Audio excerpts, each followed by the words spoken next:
Where do you get your solitude? Mine's sitting out here in the truck. Now, when it's really nice outside, yeah, I can go sit somewhere way far away. Normally, even then, I have a group of chickens following me. So, did you all survive that crazy weather? God love those people in Buffalo and everywhere that got it hit harder than us and lost their electric. How horrible. Um, what I couldn't believe what I was seeing. We lost ours, he said, for maybe 60 seconds and everything popped up. I did make sure I checked everything, make sure the temperatures was right and all of my freezers and refrigerators and all of that. All of them, right? One big freezer and one refrigerator. Well, no, and then we have the refreshment refrigerator in the living room that I had him purchase so that way I'd have more refrigerator room with eggs.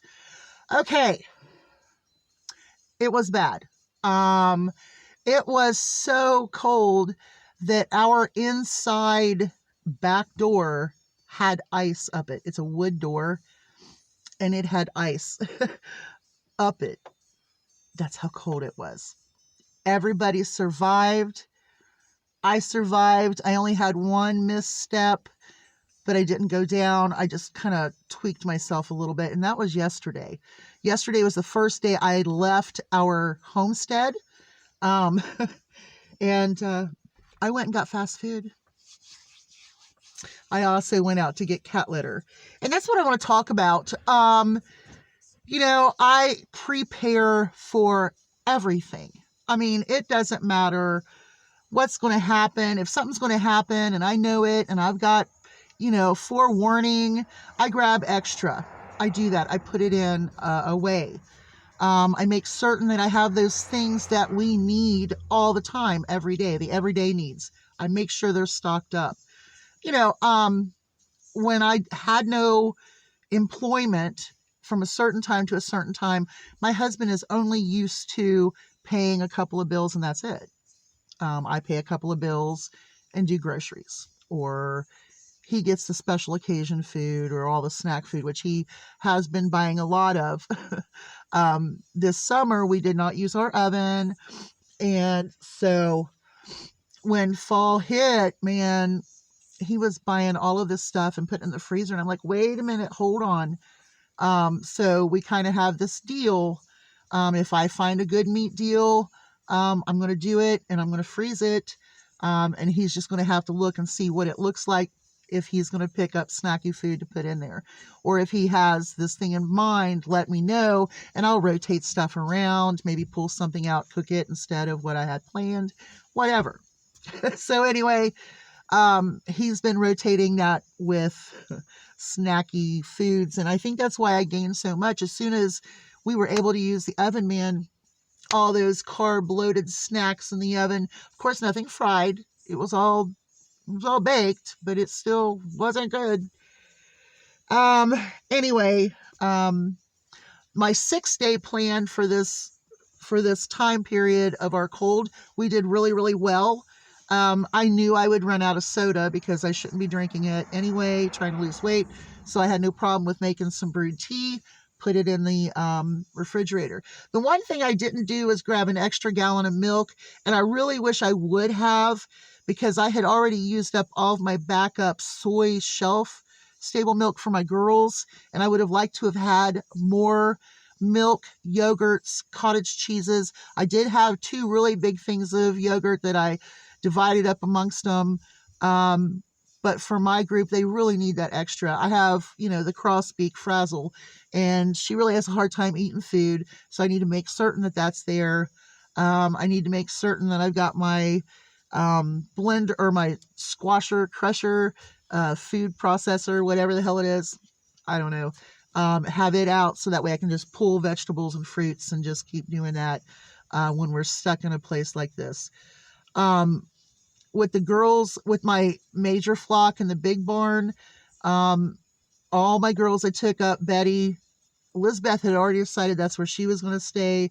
So I snatched up Lizbeth, took her up there, put her up there with them, which left Lotus by herself in the duck barn. And then I have the original flock of 6 girls and Friction in that little coop. I just kept the door closed on that. They had a heat panel in there. It keeps that little coop very, very warm. It did keep the water thawed for a little bit, but after a while, no. So I think my next upgrade on my farm is to buy heated water bowls, come up with some solutions on water.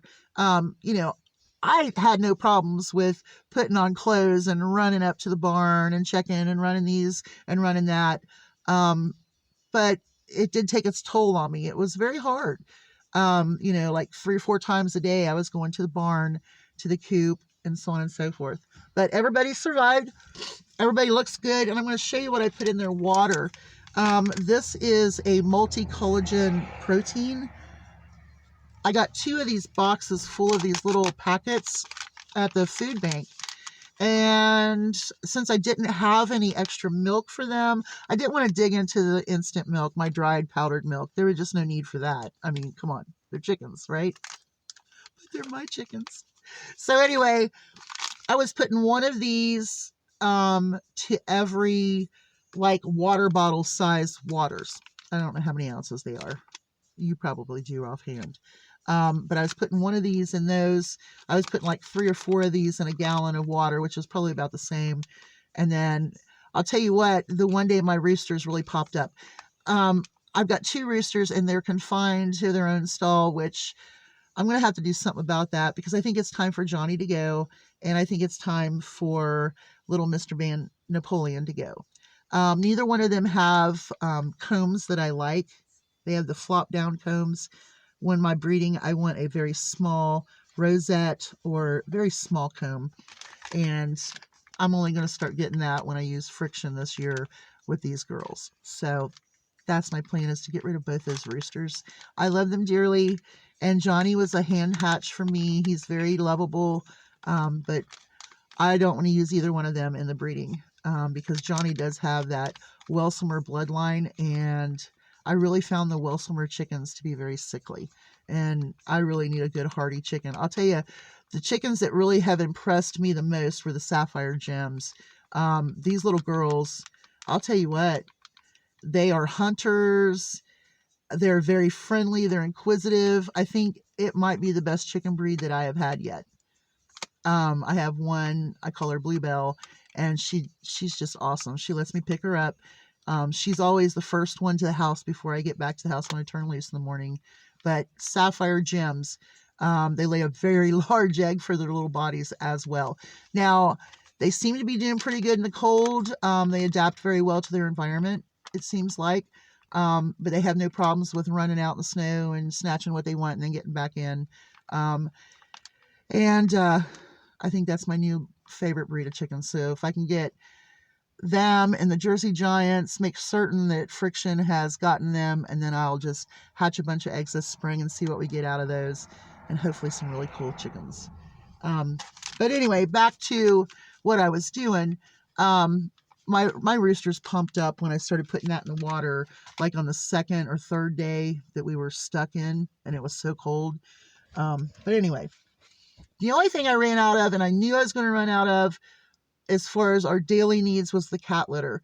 I had a partial 50-pound bag in the bathroom, and so, you know, I made it really good. I mean, it lasted, but yesterday I did go and get more cat litter, and so I did a good dump on his.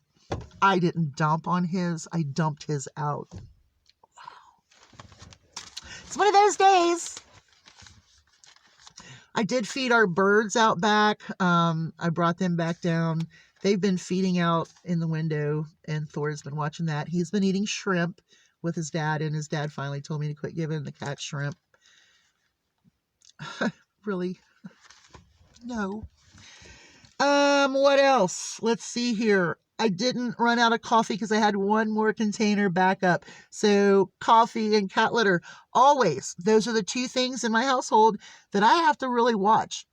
You know, I have not had to buy toilet paper, paper towels, laundry detergent. I still have a 4-year stock supply of that. And now, to our New Year's declarations. Let's call it a declaration. I am going to be more organized. I am going to take better care of myself. And I'm going to get this farm going. If it's the last thing I do, I just need to get a little help. And then everybody be where they need to be. New Year's resolutions. Just muddle through. Survive. I hope you all are having a nice time right now at the end of December and knowing that we're going into the new year. If you are interested, this is the time of year at Kroger and other stores where you're going to find better sales on your oatmeal, your healthy granola bars, your unhealthy granola bars, all of your easy snack but healthy snack items are going to all be going on sale very soon. You can go ahead and start getting some of those Christmas things on discount right now. Say you needed a little extra vanilla or you needed a little extra something for next year, go ahead and grab it. Things do freeze. You can save it. But just even your cookie decorations and stuff, this would be the time that I would go in and get them. I don't need them because I'm stocked up from last year, and I didn't decorate any cookies because I only made peanut butter cookies, brownies, and Chex Mix this year. That's all I made, and I'm done. I've got to lose weight. I found myself eating all of the little brownie crumbs in the bottom of the container yesterday. I was like, what are you doing? And then, obviously you can't give dogs chocolate. So someone had to eat it, and the chickens were up at their barn, and Dad was at work. So, yeah. Y'all have a great day. Hugs from a distance. I should be getting some more stuff coming on. I just want to let you know that, we survived. I hope everyone else is doing good. Had a Merry Christmas here, stuck in the house with 2 Great Danes and a obnoxious human being. Bye, y'all.